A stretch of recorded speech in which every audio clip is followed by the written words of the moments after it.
Le dispositif de l'Immersive Lab est un produit d'une recherche en plusieurs étapes qui était partie à la base d'un espace multi-haut-parleurs pour créer une situation immersive sonore où on a rajouté des projections vidéo. Une version antérieure de l'Immersive Lab, c'était un dodécaèdre de 4 mètres de haut, avec 20 haut-parleurs dans les coins, et 5 faces de rétroprojection.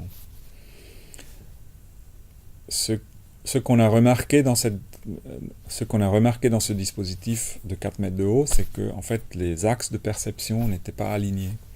C'est-à-dire l'image était au-dessus de la tête des visiteurs. L'image est au-dessus de la tête des visiteurs. Le son enveloppe le visiteur dans tous les sens. Et les possibilités d'interaction sont limitées dans des espaces plus restreints. La configuration actuelle de l'Immersive Lab consiste d'un écran 360 degrés qui fait 3,60 m de diamètre. Les écrans de l'Immersive Lab sont constitués d'une toile architecturale qui laisse passer les infrarouges. Et elles sont tendues, mais on voit bien que ça crée une surface toroïdale. La texture elle est rugueuse, ce qui génère un son assez particulier.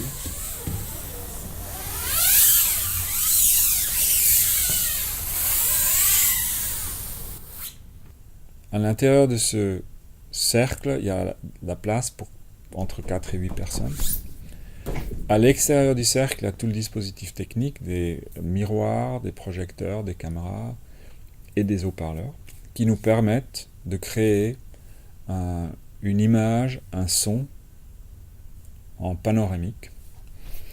Et ce qui est spécifique à cette installation, c'est que les écrans sont sensibles au toucher. On capte le toucher des mains sur les écrans. Ceci nous crée un espace multimodal. En fait, on a les 3 modes de vision, audition et toucher qui sont mis en place en parallèle. Et donc, dans cette plateforme, on explore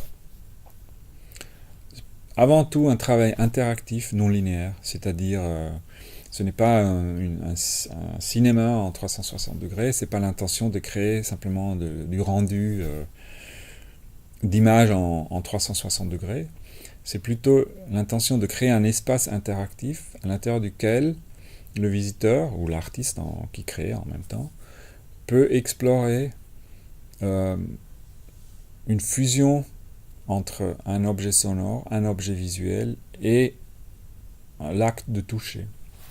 Bien sûr, c'est une illusion, parce que les médias, en fait, ils sont éphémères, mais ce qu'on recherche, et c'est aussi une question de recherche fondamentale, c'est à quel point, en fait, cette illusion peut être